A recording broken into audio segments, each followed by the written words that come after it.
પ્રિય દર્શનમ.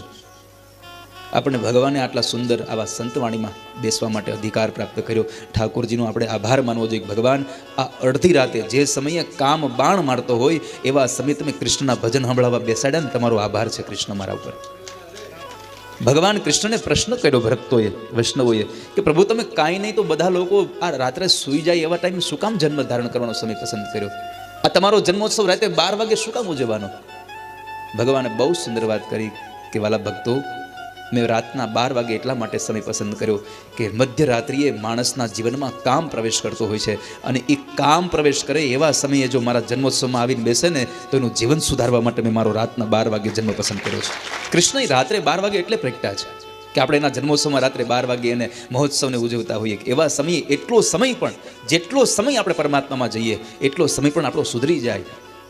સાધુની સાથે આપણે ચાલીએ, કોઈ મહાપુરુષોની સાથે ચાલીએ, આપણને કેટલા કેટલા પુણ્યોની પ્રાપ્તિ થાય છે. એક મહાભારતનો પ્રસંગ કહીને હું ફરી પાછું જયદીપભાઈને કહું કે પોતાની સંતવાણી ભગવાનના સાનિધ્યમાં ઠાકોરજીને સંભળાવે. સંતોની સાથે તમે ચાલ્યા છો. અહીંયા મને કહેતા હતા ભાઈ અરિલભાઈને બધા કે કાળુભાઈને એના પરિવારે ખૂબ અહીંયા સેવા કરી છે ભગવાનની, ગુરુદેવ મહારાજની ખૂબ સેવા કરી છે. પણ મહાપુરુષોની સાથે ચાલવાનું ફળ કેટલું છે.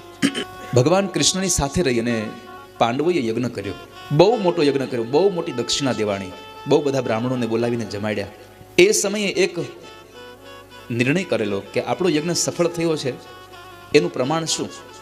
અત્યારે તો આપણે પ્રમાણ લઈએ છીએ કે ભાઈ જો 2 કી દાણા આવે તો પૂગી ગયું, 1 કી આવે નથી પૂગ્યું, એ આપણું પ્રમાણ છે. અને એક વખત ન આવે તો બીજી વખત દેવાના, બીજી વખત ન આવે તો ત્રીજી વખત દેવાના. મારી કોઈ આલોચના નથી કોઈના પ્રત્યેની. મારો એટલો ભાવ છે કે આપણે એજ્યુકેશન યુગમાં જીવીએ છીએ. આપણે શ્રદ્ધામાં ભાવ રાખીએ, અંધશ્રદ્ધામાં ન દોડીએ. આપણે અંધશ્રદ્ધામાંથી દૂર થઈએ.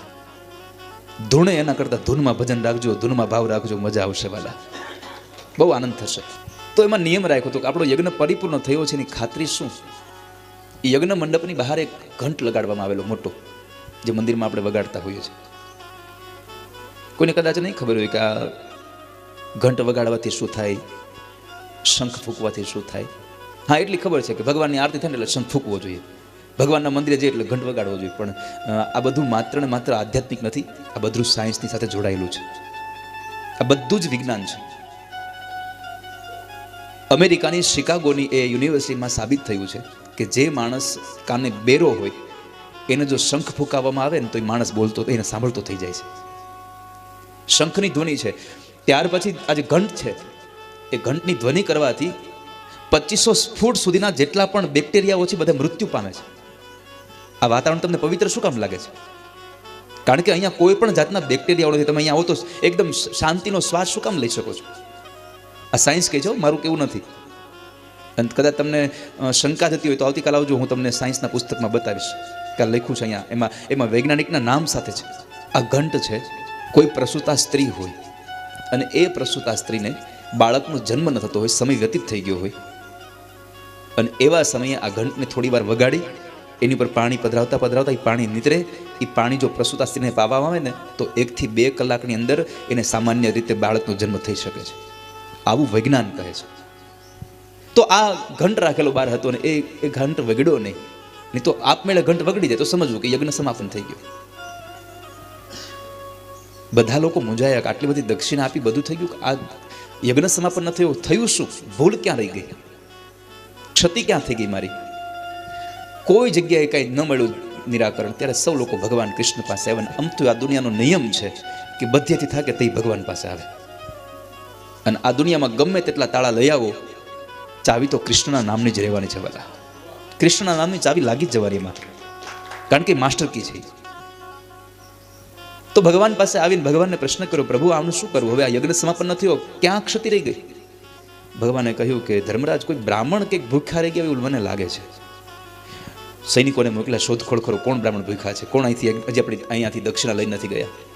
ગામની બહાર એક ભૂદેવ બેઠેલા, એ જમાનો હતા અહીંયા. ધર્મરાજ યુધિષ્ઠિરને ખબર પડી. ધર્મરાજ યુધિષ્ઠિર 5 પાંડવો સાથે ત્યાં જાય છે. પાંડવો સાથે ગઈ અને મહાત્માજીને બ્રાહ્મણને પ્રાર્થના કરી, ભૂદેવ આપ ચાલો ને, મારા યજ્ઞને એક સમાપન કરાવો, અમારો યજ્ઞ આપ નથી આવે એટલે અધૂરો રહ્યો છે. ભૂદેવે કીધું, એક કામ કરો, 100 યજ્ઞનું ફળ મને આપો તો હું તમારે ત્યાં આવું. ધર્મરાજ યુધિષ્ઠિર કહે છે પણ બાપજી આ પેલો યજ્ઞ કર્યો છે ને એ તમારા હાટુથી અધૂરો ઊભો છે. જે પેલો યજ્ઞ છે, તમે નહીં આવો તો શું કરીશું? મહાત્માજી કહે છે 100 યજ્ઞનું ફળ આપો તો આવું. કોઈ રીતે આવવા તૈયાર ન થયા. ઘરે આવ્યા એકદમ મુરઝાયેલા હતા. બધા પૂછે કંઈ જવાબ દઈ નહીં.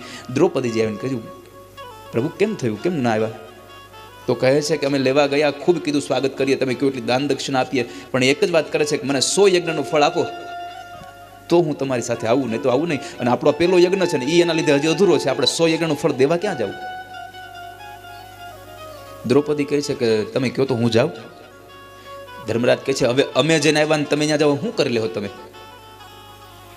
પણ ધર્મરાજને એમ થયું કે જવા તો દો, બહુ બધી બડાઈ ઠોકે છે, તો જાઓ ને તમે લઈ આવો તમારાથી આવતા હોય તો.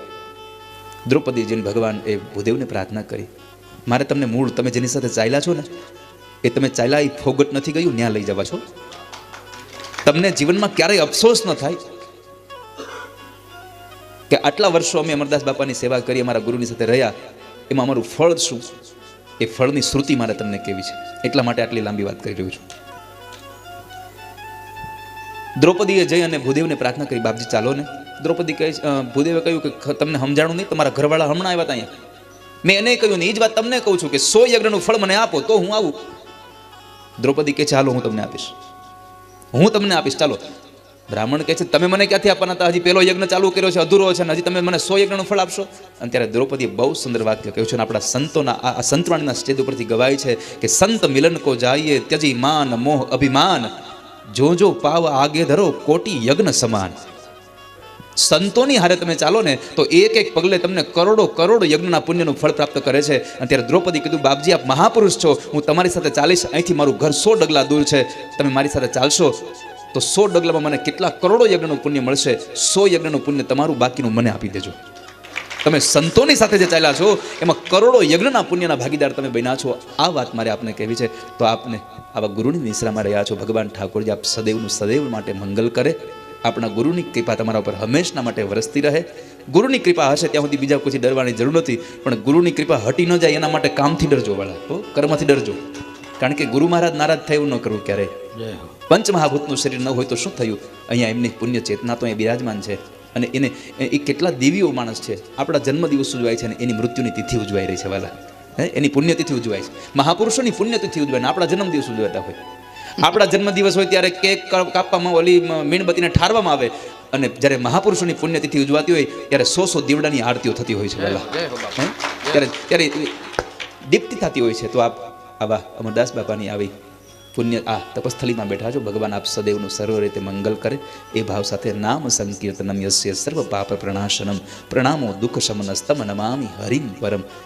4 વેદને વાંચી લ્યો, શાસ્ત્રોને વાંચી લ્યો, પુરાણોને વાંચી લ્યો, બધું જ વાંચી લ્યો, છતાં પણ જ્યાં સુધી નામ સંકીર્તન ન થાય ત્યાં સુધી પાપમાંથી મુક્તિ મળતી નથી. નામ લિયા ઉન સબ લિયા સભી શાસ્ત્ર કા ભેદ, બિના નામ નરકે ગયા પઢ પઢ ચારો વેદ. તો એવી આ તપસ્થળીમાં નામનો મહિમા છે. ત્યાં હમણાં લખુભાઈ કહ્યું કે અમે નીકળ્યા તો તમારું બોર્ડ હતું. સાચી વાત છે. બડે ભાગ મનુષ્ય પાવા સુર દુર્લભ સબ ગ્રંથ હી ગાવા. તમને મનુષ્યત્વ મળ્યું પણ તમે ખાલી બોર્ડ જોઈને નીકળી ગયા. અહીંયા કથા ચાલે છે.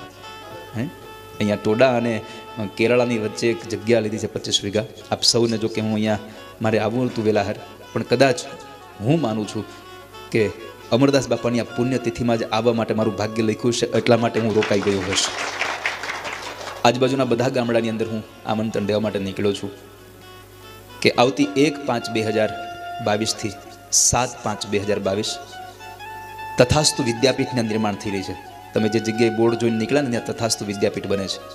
અને એ વિદ્યાપીઠ એટલે કે આપણા સમાજના, માત્ર બ્રાહ્મણો માટે જ નહીં, આપણા સમાજના આર્થિક ચિંતિત પરિવારના બાળકો માટે ભણવામાં ખૂબ હોશિયાર હોય પણ પૈસા માટેથી અભ્યાસ બગડતો હોય તો એવા વિદ્યાર્થીઓને ધોરણ 11 અને 12 સાયન્સમાં ભણવાનું, રહેવાનું અને જમવાનું બધું જ મફત આવી એક સંસ્થા વિદ્યાર્થીને ત્યાં થાય છે. એક વિદ્યાર્થીનો ખર્ચો એક વર્ષે 1.5 લાખ રૂપિયા છે. 2 વર્ષ એને અમારે રાખવાના છે. એક વિદ્યાર્થીનો 2 વર્ષનો 3 લાખ રૂપિયાનો ખર્ચો છે. પણ અમે એક નિર્માણ એટલા માટે કર્યું છે કે ગરીબના ઘરના અનાજ નાખશું તો 1-2 વર્ષના 5 વર્ષના નાખીશું, પણ એના છોકરાને 2 વર્ષ ભણાવી દેશું તો પેઢીઓનું અનાજ એના ઘરમાં નાખ્યાનું પુણ્ય મળશે વાલા. એવો એક સદ સંકલ્પ લઈ નીકળ્યા. બ્રાહ્મણો માટે ત્યાં વેધશાળા બની રહી છે, ભગવાન ઠાકોરજીનું બહુ દિવ્ય મંદિર બની રહ્યું છે. અને ત્યાંથી કોઈ સાયન્સનો વિદ્યાર્થી બહાર નહીં નીકળે, ત્યાંથી એક સારું વ્યક્તિત્વ બહાર નીકળશે. આવી એક વિદ્યાપીઠ નિર્માણ થઈ રહી છે, તથાસ્તુ વિદ્યાપીઠ. અને એ તથાસ્તુ વિદ્યાપીઠનું ભૂમિપૂજન, ભાગવતજીની કથા અને 51 કુંડી મહાવિષ્ણુ યાગ યજ્ઞ, એવો બહુ મોટો મહોત્સવ અહીંયા ઉજવાઈ રહ્યો છે. લગભગ 500 જેટલી પોથીઓ ભાગવતજીની છે. ખૂબ દૂર દૂરથી લોકો અહીંયા આવવાના છે. 5મા મહિનામાં છે, વેકેશન છે. અને આપ સૌને મારું આમંત્રણ છે કે ત્યાં આપ સૌ લોકો પધારજો. અનુકૂળતા હોય તો આવતીકાલે એક દિવસનું કથામૃતમ અહીંયા બાકી રહ્યું છે. કથામૃતમની યાત્રા ચાલે છે. એક દિવસ અહીંયા કથામૃતમ બાકી રહ્યું છે. જો અનુકૂળતા હોય તો આપ સૌ લોકો પધારજો. ત્યાં ન આવી શકાય તો હું તમારી ઘરે આવું છું 8:30. તો એમાં બેસીને પણ ભગવાનની કથા સાંભળજો, પણ ઉત્સવમાં ચોક્કસ આવજો. આપ સૌ આખા ગામને મારું આમંત્રણ છે. એ ભાવ સાથે આપ સૌને મારા પ્રણામ. દિવ્ય ચેતનાના ચરણોમાં પણ પ્રણામ. આપ સૌને મારા રાધે રાધે. જય શ્રી કૃષ્ણ.